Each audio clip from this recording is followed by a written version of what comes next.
from a Bedigo to Amerigo. And when he made the cartography, the maps into Germany, they put the K, so America. Everybody in America is named after a black Indian tribe, but don't know it. So the whole thing is that the black church, as it continued to thrive during the times of chattel slavery, did a number of things. People were running away. You had the Nat Turners, the Denmark Vesey's, the Gable Proctors. You had all these people fighting against chattel slavery. And they developed songs and music. They did all kinds of things. The drums were banned. The drums were banned because in Africa, the drums, you can send signals with drums. So people started playing harmonicas and clapping. They played songs like this.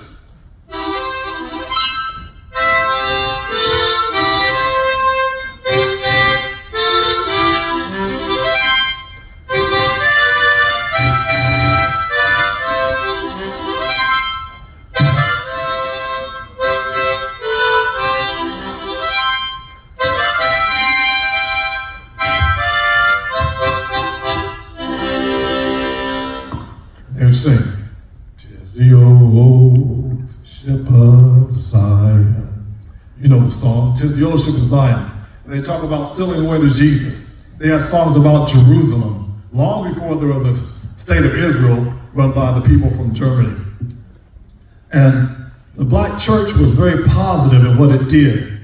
The black church helped to ensure the end of chattel slavery in America. And people talk about enslaved people. Yeah, the first 2 or 3 generations were enslaved people. They had their languages, their culture. But after 2 or 3 generations, I would submit to you that they became American slaves in this land. Because Frederick Douglass says he was a brute standing by the river in Maryland. He couldn't read, he couldn't write, he didn't know anything about his language or culture or heritage or anything.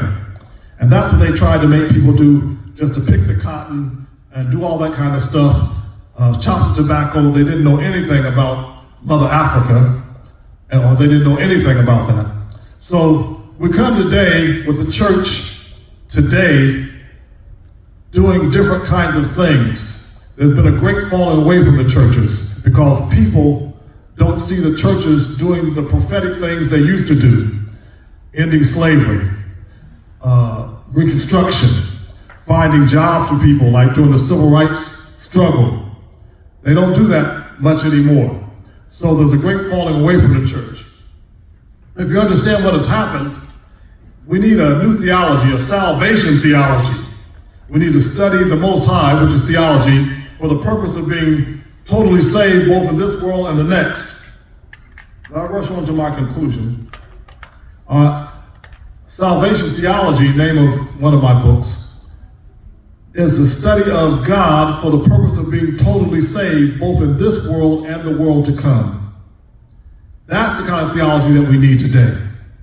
And we got to think of ourselves as being Edenites. And one of the things I try to do when I go to New York to the United Nations, I talk about being an Edenite.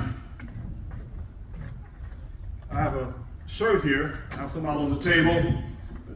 It says Edenite Speakers Tour.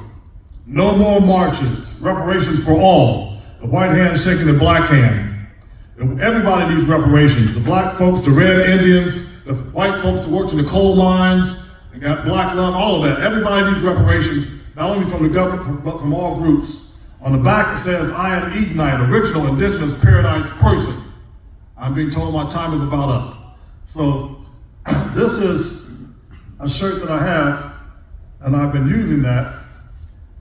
I go to the United Nations, I try to tell people, well, we are Edenites.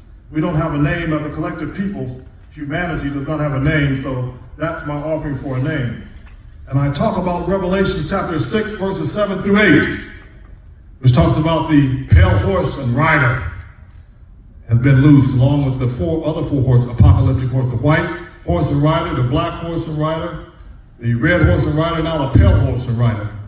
And that's where we've come to these days. And I tell them, and I've written letters to the richest people in the world, the monopoly finance capitalists, all the rich families, the 1%ers, as my wife called them and named them many years ago, the 1%ers. And these 1%ers control 90% of the planet. I told them this: the end is near. We have the people talking about the big banks, the big insurance companies. The end is near for them and their control over us. One day we might charge them up, cut them up, max them out, wax them out, and then burn the money. No telling what we might do.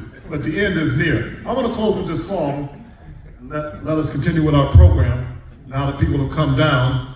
And I've got plenty more to say. I'll be out at the table with the books, the t-shirts, the Selah prints, which means Heavenly Choir. I'm going to play you a song, I'm going to sit down.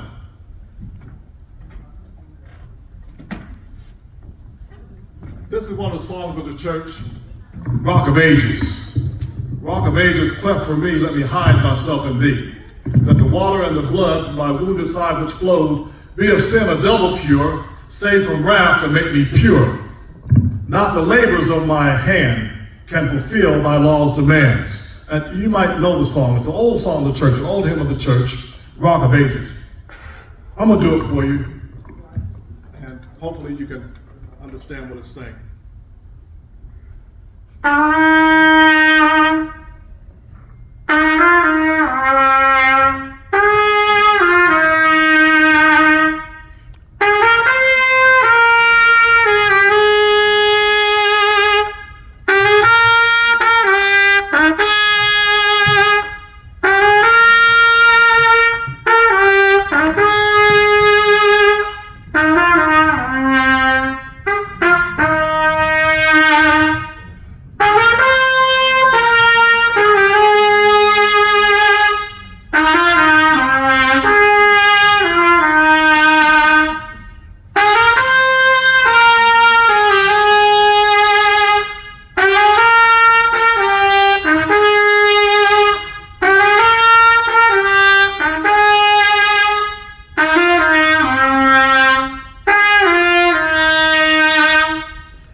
Rock of Ages.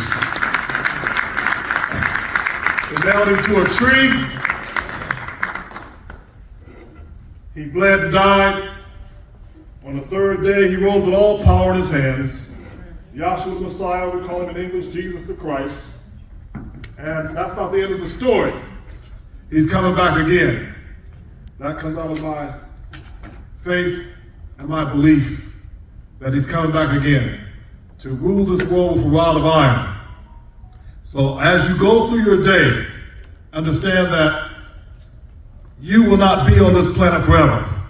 Do what you can to help somebody. Do what you can to uplift somebody. The great vibration that we have in the African tradition, people would always stomp their foot and they would say, they would go into a hum or a moan, and they would end their sermons, well, Jesus on my mind, and they would go into a hoop.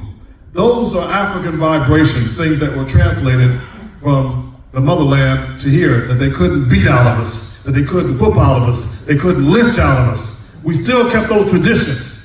So we thank you for your attention. Once again, our Minister Kujenga Lai Ashe, the Peace Ambassador. I love you. Thank you very much, Minister Kujenga. We are grateful for the wonderful insights.